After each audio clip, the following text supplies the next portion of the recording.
अस्सलाम वालेकुम स्टूडेंट्स। आज का हमारा लेक्चर है मैग्नेटिक फील्ड से रिलेटेड।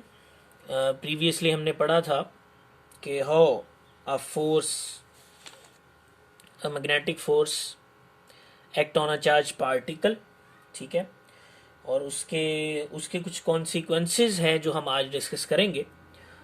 वो कॉन्सिक्वेंसेस क्या होते हैं कि हमने पढ़ा कि चार्ज पार्टिकल होता है, उसकी इलेक्ट्रिक फील्ड होती है जब वो स्टेशनरी होता है। चार्ज मूव करे उसे हम कहते हैं दैट इज करंट। करंट होता है।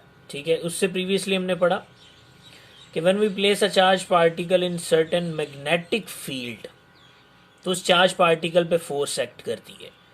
ठीक है, दैट फोर्स इक्वल्स टू, हमने पढ़ा कि वो जो फोर्स है क्यू वी बी है। ठीक है, when a charge particle is in motion in the magnetic field then there will be a force act on it. आज का हमारा जो टॉपिक है that is related to the magnetic effects of electric current। magnetic effects of electric current। ठीक है, हमारा topic जो है वो आज ज़्यादातर इससे रिलेट करेगा। सो दैट इज एम्पियर्स लॉ। जैसे स्टार्ट में गॉसेस लॉ के बारे में आपको बताया था, फ्लक्स के बारे में। ठीक है, मैग्नेटिक फ्लक्स होता है। ठीक है, वो मैग्नेटिक फ्लक्स क्या होता है? That is the product of electric field lines. ठीक है, विद रिस्पेक्ट टू एरिया और passes थ्रू सर्टेन एरिया, उसे इलेक्ट्रिक फ्लक्स कहते थे। So that ampere's law is actually the related to the magnetic flux. ये मैग्नेटिक फ्लक्स से relate करता है। उसी से हम गॉसेस लॉ किस लिए यूज करते थे? To find the electric field. इसी तरह मैग्नेटिक फ्लक्स जो है उसका भी अगर मैं बेसिक फार्मूला आपको बताऊं तो फ्लक्स का सिंबल फाई होता है, that is B dot A. ठीक है, number of field magnetic field lines passes through certain area. B किसका सिंबल है? B is represent the magnetic field. So our lecture is actually related to the ampere's law, that is magnetic effect of electric current. इसका मतलब यह है कि हमारे पास एक example है कि ये करंट कैरिंग कंडक्टर है। ठीक है, इसका कॉन्सेप्ट आपको पिछले लेक्चर में दिया था कि whenever there is a current there is a magnetic field. उसी मैग्नेटिक फील्ड की मैग्नीट्यूड फाइंड करने के लिए हम क्या यूज करते हैं? Ampere law use to find the magnitude of magnetic field at any point. किसी भी पॉइंट पर हम मैग्नेटिक फील्ड की स्ट्रेंथ फाइंड करने के लिए, अब इसको हम कहते क्या है? इस बी के बहुत से नाम हैं। ठीक है, इससे magnetic induction, magnetic field strength, ठीक है, और मैग्नेटिक फील्ड एक्सेट्रा, ये सारे इसी के नाम हैं। ठीक है, तो अब प्रॉपरली अपनी कैलकुलेशन स्टार्ट करते हैं। Let's we have a current carrying conductor. Current is flowing in upward direction. ठीक है, करंट अपवर्ड डायरेक्शन में है, जिसको हमने आई से रिप्रेजेंट कर दिया। सो आपको शुरू में बताया था पिछले लेक्चर में कि अगर करंट स्ट्रेट लाइन में होगा तो उसके गिर्द फील्ड सर्कुलेटिंग होगा। कैसे फाइंड करेंगे? राइट हैंड रूल से। अगर हमारा करंट सर्कुलेटिंग होगा तो फील्ड स्ट्रेट में होगा। ये दो लाइंस आपको बताई थी। इसका मतलब अब यहां करंट स्ट्रेट है, field will be circular around the conductor. ठीक है, अगर मैं कहूं कि हमारे पास एक पॉइंट पी है यहां पे और इसका जो डिस्टेंस है वो आर लिख लें, ए लिख लें। ठीक है, और इस पॉइंट पर हमें मैग्नेटिक फील्ड चाहिए। ठीक है, मैग्नेटिक फील्ड की वैल्यू चाहिए तो हम वो कैसे फाइंड कर सकते हैं? ठीक है, तो उसके लिए हम एम्पियर्स लॉ को यूज करेंगे। अब what is the statement of ampere's law? तो सबसे पहले हमें किस पे जाना है? स्टेटमेंट पे जाना है। स्टेटमेंट देखते हैं कि हमें क्या बताती है।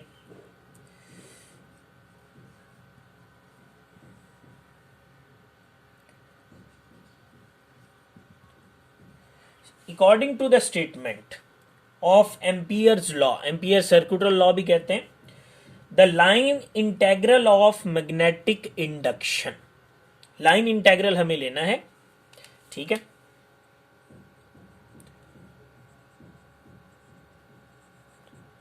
लाइन इंटेग्रल ऑफ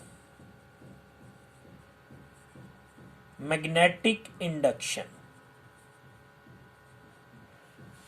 ठीक है, line integral of magnetic induction due to current, ठीक है। अब लाइन इंटेग्रल हमें क्या बताता है कि हमारे पास किसी भी फिक्स्ड पॉइंट पे, ये कर्व्ड लाइन है हमारे पास मैग्नेटिक फील्ड की, हमें किसी एक पॉइंट पर फील्ड चाहिए तो हमें क्या लेना पड़ेगा, लाइन इंटेग्रल लेना पड़ेगा। पूरे लूप की चाहिए तो सरफेस इंटेग्रल लेना पड़ेगा, ठीक है।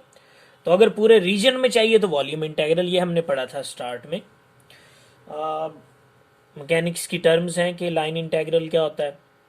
अब लाइन इंटेग्रल के लिए आपको बता दूं कि किसी एक स्ट्रेट लाइन के अराउंड हमें कोई कैलकुलेशन करनी है तो उसके लिए लाइन इंटेग्रल होती है। इंटीग्रेशन क्या करती है, सम करती है, ये भी आपको बताया हुआ था, ठीक है।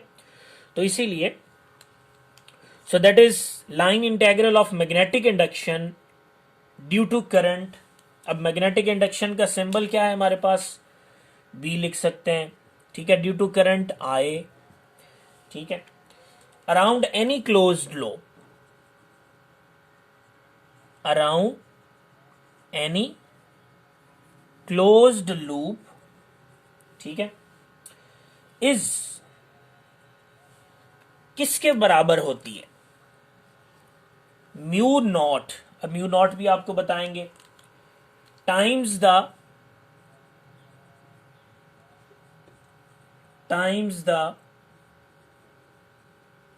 करंट इनक्लोज्ड, ठीक है। तीन चीजें इसमें हमारे पास अंडर डिस्कशन होगी। Line integral of magnetic induction, ठीक है, लाइन इंटेग्रल क्या होता है कि change in magnetic field per unit length, हम उसको लिखेंगे आगे एज एन इक्वेशन, ठीक है। वो मैं आपको फिर बता दूंगा कि उसको किस तरह रिप्रेजेंट किया जाता है। मैग्नेटिक इंडक्शन का चेंज पर यूनिट लेंथ किसके बराबर है, ड्यू टू करंट की वजह से, अराउंड एनी क्लोज्ड लूप। ये क्लोज्ड लूप है, इसमें किसी भी दो पॉइंट्स में दरमियान में जो फील्ड है वो mu naught times the current enclosed, ठीक है। इस इक्वेशन को अगर हम मैथमेटिकली लिखना चाहें तो मैथमेटिकली हम लिख सकते हैं कि द इंटेग्रल, ठीक है, लाइन इंटेग्रल हम लिखें मैग्नेटिक फील्ड का ड्यू टू लेंथ, जिसे लाइन इंटेग्रल कहते हैं, ठीक है, that must be equals to mu naught times into r, ठीक है। अकॉर्डिंग टू स्टेटमेंट ये है, लेकिन हमें इसको प्रूफ करना है, ठीक है। ये हमारी स्टेटमेंट है, इसको हम प्रूफ करेंगे, ठीक है। तो इसको प्रूफ करने के लिए हमें कुछ कैलकुलेशंस पे जाना है। तो उन कैलकुलेशंस में सबसे पहले आपको आना चाहिए कि जो मैग्नेटिक फील्ड है ड्यू टू करंट, ठीक है, एट एनी पॉइंट, किसी भी करंट कैरिंग कंडक्टर पे किसी फिक्स्ड डिस्टेंस पे, जिसको आर कह लें, ठीक है, जिसको आप ए कह सकते हैं, उस डिस्टेंस पे जो भी वैल्यू होगी उसकी मैग्नेटिक फील्ड की वैल्यू जो है वो एक्सप्लेन है, that is mu not I divided by 2 पाई और आर। आर क्या है, वो टोटल डिस्टेंस है, आई क्या है, करंट है, करंट की वजह से फील्ड है, बाकी सारी चीजें कांस्टेंट हैं। आप यूं कह सकते हैं कि इस केस में जो भी मैग्नेटिक फील्ड है दैट इज प्रोपोर्शनल टू आई। जितना ज्यादा करंट होगा उतनी ज्यादा फील्ड हमें डिटेक्ट करने में मिलेगी। Similarly inversely proportional to r है, ठीक है। तो जो B is proportional to I, जितना ज्यादा करंट उतनी ज्यादा field, B is inversely proportional to R, इसका जो डिस्टेंस के साथ रिलेशन है वो क्या है, इनवर्सली है। तो म्यू नॉट जो है और 2 पाई ये कांस्टेंट फैक्टर है, तो अगर हम इन प्रोपोर्शनल्स को हटाएं तो ये कांस्टेंट आता है। अब इस वैल्यू को हम यहां पुट करेंगे और हमारे पास एम्पियर्स लॉ की स्टेटमेंट को प्रूफ करेंगे कि how that phenomena is equal to mu not into I. B की वैल्यू हम ये यूज करेंगे, ठीक है। तो यहां पुट करते हैं, देखते हैं हमारी कैलकुलेशंस हमें क्या बताती हैं। So simply B dot D l, B भी एक वेक्टर क्वांटिटी है, ये भी आप ज़हन में रखना, किसके बराबर है। बी की वैल्यू क्या है हमारे पास, mu not I over 2 pi into R, ठीक है। कैपिटल आर लिख लें, स्मॉल आर लिख लें, वहां हमने स्मॉल आर लिखा है, यहां भी हम स्मॉल आर लिख लेते हैं और यहां भी स्मॉल आर की वैल्यू को यूज कर लेते हैं। साथ इसके उन्होंने एक के यूनिट वेक्टर लिखा है जो डायरेक्शन के बारे में बताता है, और डॉट ये वाला डी एल, ठीक है। इसमें देखते हैं कि कौन से फैक्टर्स कांस्टेंट है, उन्हें एक्सक्लूड कर लेते हैं, ठीक है। तो एक्सक्लूड करने से हम देखते हैं हमारे पास क्या आंसर आता है।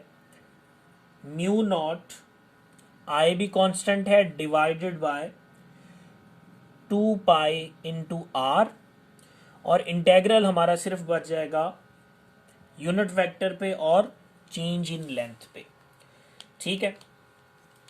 तो अब इसमें हमने देखा कि अगर हमारे पास कोई लेंथ एलिमेंट है तो वो लेंथ एलिमेंट जो है और के हमारा जो यूनिट वेक्टर है उसी के अलोंग ही डायरेक्शन आती है, ठीक है। फॉर एग्जांपल कि ये कर्व्ड पाथ है, इसी के अलोंग मैं अगर डी एल की वैल्यू लूँ, इसी के अलोंग मैग्नेटिक फील्ड भी सर्कुलेट कर रही है, ठीक है। क्योंकि ये अगर हमारे पास लेंथ एलिमेंट है जिसमें हमें फील्ड की वैल्यू चाहिए तो डायरेक्शन भी इसी के अलोंग होगी, तो ये दोनों एक दूसरे के पैरेलल हैं। डॉट प्रोडक्ट को ओपन करते हैं तो हमें पता है कि इसकी मैग्नीट्यूड 1 है, ये वैसे खत्म हो जाएगा क्योंकि ये यूनिट वेक्टर है, ठीक है। और बाकी हमारे पास cos 0 है, cos 0 भी 1 हो जाएगा। तो हमारे पास सिर्फ इस इंटेग्रल में जो वैल्यू बचेगी उसको हम यहाँ लिख लेते हैं। वो वैल्यू हमारे पास बचेगी mu not I over 2 pi r integral, ठीक है, इंटू डी एल। अब डी एल की वैल्यू जो है that is a d theta, ये कहाँ से आया, हमारे पास फॉर्मूला होता है ना s equals to r theta. इस सर्कुलर पाथ में इसका रोल है, s equals to r theta होता है। अगर मैं कहूँ कि यहाँ से यहाँ तक हमारे पास वैल्यू जो है वो एस है और ये वाला एंगल जो है वो कितना है, थीटा। तो अगर मैं इसके साथ डी एस लगा दूँ, लेंथ लगा दूँ, ठीक है, ये हमारे पास डी थीटा बन जाएगा और ये आर बच जाएगा। तो s equals to r theta को हमने आर थीटा उसी के करस्पॉन्डिंग हमने ये वैल्यूज कंसीडर की हैं। ए डिस्टेंस है, यहाँ आर डिस्टेंस है, तो हम वो वैल्यू पुट कर देते हैं। तो हम देखते हैं कि हमारे पास ये वाली लेफ्ट हैंड साइड जो हमारे पास थी बी डॉट डी एल किसके बराबर आती है, mu not I over 2 pi r into a into d theta. अब पूरे सर्कल के लिए थीटा की वैल्यू कितनी होती है, हमें पता है वो थीटा की वैल्यू होती है 2 पाई, ठीक है। ए भी बाहर आ जाएगा, ए की जगह पे हम अगर लिख लें, ठीक है, आर थीटा, तो यहाँ आर आ जाएगा और वैल्यू पुट कर दें mu not I over 2 pi r, integral r क्या आ जाएगा बाहर और इंटीग्रेशन किस पे आ जाएगी, थीटा पे, और थीटा कितना है, पूरा सरफेस एरिया कितना है, 2 पाई के बराबर। अब इसमें देखें कि वैल्यूज़ आप कौन सी कैंसिल आउट कर सकते हैं, तो ये वैल्यूज़ जो है ना हमारे पास दोनों कैंसिल आउट हो जाएंगी। तो हमारा रिजल्ट क्या बच जाएगा, रिजल्ट हमारा बच जाएगा that integral B dot D L must be equals to mu not into I. इतनी सी इंटेग्रल की वैल्यू हमारे पास बच गई है, ठीक है। तो ये हमारे पास प्रूफ है, that is the proof of ampere's law.